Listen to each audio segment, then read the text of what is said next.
I was expected to always be the perfect child.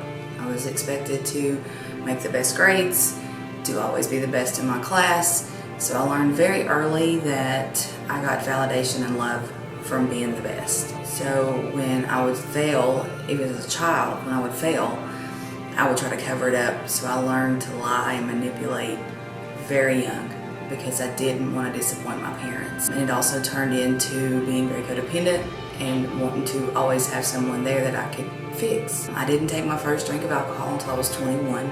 I didn't do my first drug until I was 32. I worked very hard in my 20s. I gained 2 master's degrees, but I never used them. Because shortly after I finished getting my second one and my son was 5 years old, is when I started using drugs. And at first I was the soccer mom that no one knew, and I still maintained, the image, but somewhere along the line I couldn't maintain anymore, and I started going downhill. I can't tell you where that started.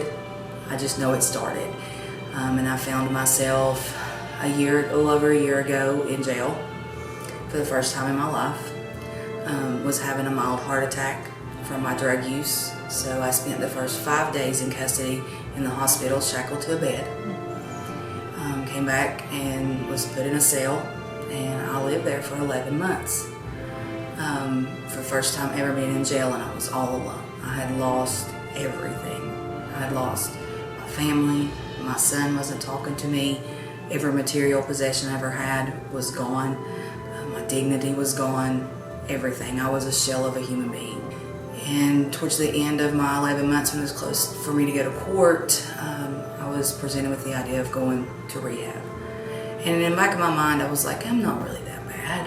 Do I really need that? But okay, I don't have anywhere else to go. So I'll go. And so I did. And that was probably the best 28 days of my life. And then I moved on into sober living, and I've been there almost a year now. My life is better now than it has ever been. I'm finally happy. I'm finally learning how to be okay with Amara as who Amara is, and that I don't need that validation from everyone else. I can still help people, but I know how to make boundaries now. I think when I initially first started to go to rehab, in my mind it was like, I'm going to do this for my son. I'm doing this for my son. I want him to be able to have a good mom, but I'm going to do this for him.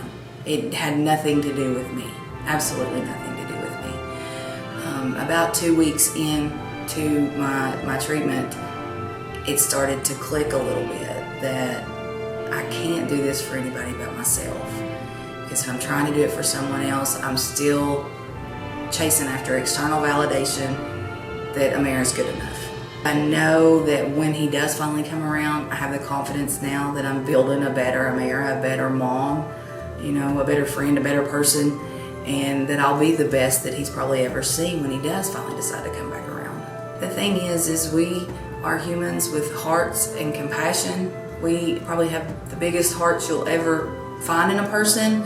We just made wrong decisions. We didn't have the right toolbox, coming into adulthood that led us to where we are. And in recovery, we fill that toolbox with all these new kinds of tools and things that allow us to be productive citizens and be part of the community, and that we're all not just thieves and homeless people living on the streets. We're not, and we can come back from that, because most of us were that at one time. But to understand that we can come back, to have a little bit of compassion, have some empathy. Nobody's asking for sympathy. We don't want that.